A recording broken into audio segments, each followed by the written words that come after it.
former New Jersey Governor Chris Christie seemed to imply yesterday in an interview that maybe we as Americans, we're going to have to get used to death for a while in order to reopen let me read you a quote exactly what he said. He said, "We sent our young men during World War II over to Europe, out to the Pacific, knowing that many of them would not come home alive," adding, "and we decided to make that sacrifice because what we were standing up for was the American way of life. And this very same way now, we have to stand up for the American way of life." It's his justification of how you open up an economy in this unsure health environment. Is that where we're headed? We just have to get used to a higher death toll for a while?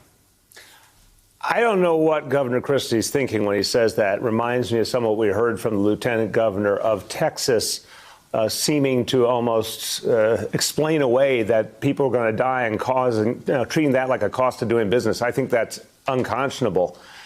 We need to save every life we can save. And that's an American value, and that's what all the people are being celebrated, the healthcare workers, the paramedics, the EMTs, they're being celebrated because they went out and saved lives no matter what.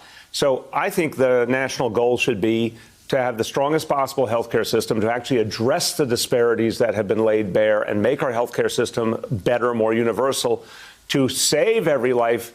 That is consistent with our values. It does not have to be inconsistent with an economic recovery. And I get very worried, Chuck, when I hear folks putting the almighty dollar on a pedestal above saving human life. I don't think that's consistent with what the vast majority of Americans believe.